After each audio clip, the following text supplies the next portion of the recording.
Assalamualaikum warahmatullahi wabarakatuh. Selamat pagi menjelang siang semuanya. Apa kabar? Mudah-mudahan kalian baik-baik saja. Oke, kali ini Bapak akan menerangkan PKWU materi yang ke-7. Oke. Dengan judul langkah-langkah penyusunan perencanaan usaha berdasarkan inspirasi budaya lokal non-benda. Ya. Tujuan pembelajaran kali ini adalah kalian mengolah informasi dan data yang diperoleh, membuat hubungan antara pengetahuan dan praktik dalam bentuk perencanaan usaha, dan menyimpulkan. 2. Menyajikan hasil analis dan simpulan tentang perencanaan usaha yang dibuat dalam bentuk lisan dan tulisan. Oke, lanjut ya. Perencanaan usaha.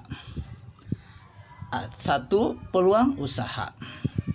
Nah, di dalam perencanaan mungkin kita melihat ada sebuah peluang ya.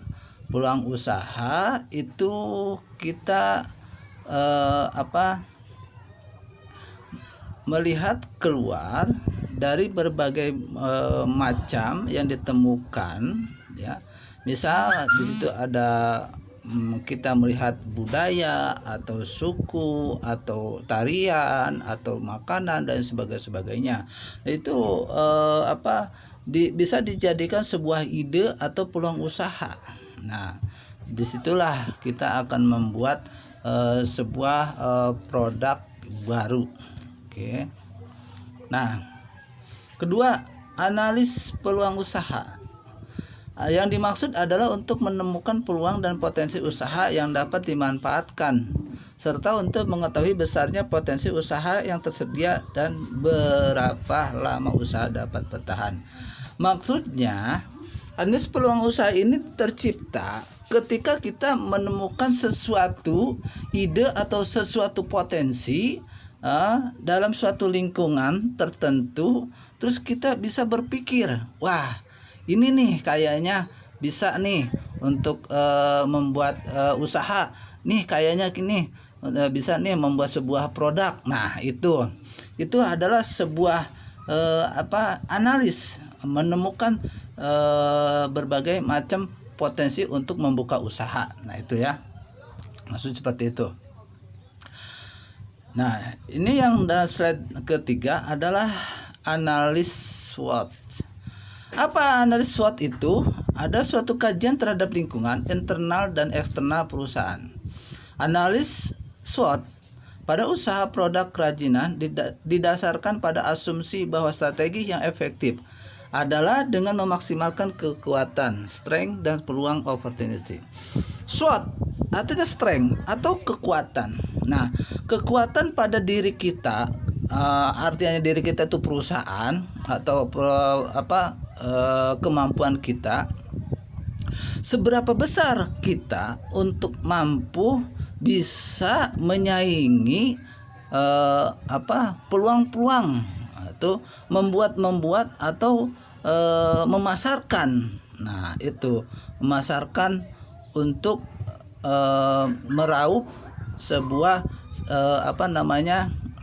peminat dari konsumen agar produk kita bisa terjual. Itu SWOT ya, strength ya. Yang kedua adalah weakness atau ancaman. Nah, ancaman ini ya, ketika kita menawarkan sesuatu produk kita untuk bisa dikenal oleh konsumen, kita harus melihat ya, seberapa besar sih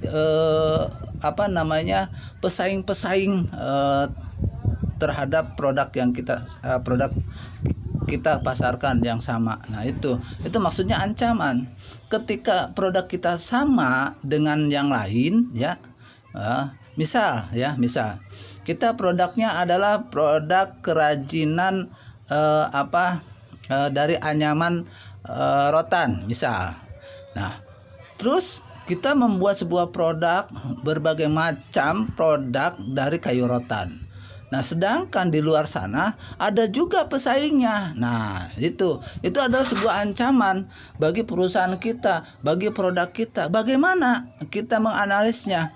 Kita lihat harga pasarnya berapa, ya, itunya berapa, konsumen berapa. Nah, itu kita bisa kompetitor dalam harga, kita bisa kompetitor dalam ide, kita bisa kompetitor dalam kemasan. Nah, itu harus ada yang namanya perencanaan atau strategi dalam menghadapi sebuah ancaman tadi. Oke. Yang ketiga adalah opportunity atau opportunities, yaitu meminimalkan kelemahan. Nah, artinya gini ya. Ketika kita lemah, ya, ketika kita produk kita sedikit terjual di dalam masyarakat, ya, kita harus bisa meminimalkan kelemahan kita. Bagaimana caranya? Nah, caranya kita harus mempunyai strategi harga. Misal beli satu dapat dua, misal kan, bisa aja kan. Kalian juga kan pernah mendengar ya, di mall-mall atau di pasar-pasar modern, beli satu dapat dua, beli satu dapat bonus satu. Nah, itu adalah cara-cara untuk meminimalkan suatu kelemahan atau memaksimalkan daya pembeli. Nah, gitu. Terus yang terakhir adalah tren. Nah, tren ini adalah trendy, ya, atau suatu kemajuan, ya. Nah, di situ harus kita mempunyai sebuah ide atau gagasan mengenai produk kita. Bagaimana caranya supaya produk kita tidak bosan oleh konsumen, supaya produk kita bisa dipilih dan disenangi dan digemari oleh para konsumen. Nah, gitu. Itulah tren. Berarti kita itu harus mengikuti trendy masa kini. Jangan mengikuti masa lalu, ya. Itu, ya. Itu nama tren. Itu analisis SWOT. Tuh. Lanjut. Di sini ada ide yang perlu dikembangkan. Nah, ini ide-ide yang perlu dikembangkan antara lain, yang pertama, ide dalam pembuatan produk. Nah, itu yang kerajinan yang diminati konsumen. Jelas ya.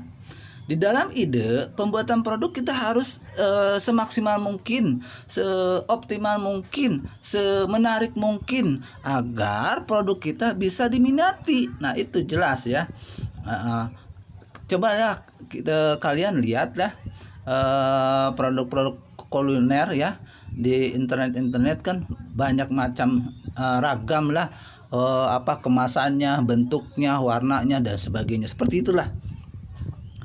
Yang B, ide yang dapat memenangkan persaingan. Nah, ini ide yang dapat memenangkan persaingan. Bagaimana caranya? Nah, di dalam persaingan market itu ada dua faktor, yaitu persaingan eksternal dan persaingan internal. Apa tuh persaingan internal? Yaitu persaingan internal di dalam diri perusahaan. Nah, itu tadi pengembangan produk.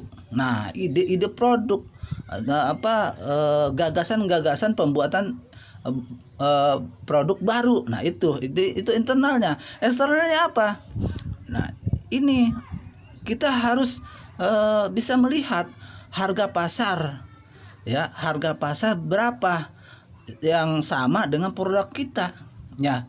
Yang tadi beli satu dapat satu atau beli satu bonus satu. Nah, itu adalah strategi harga di dalam persaingan pasar.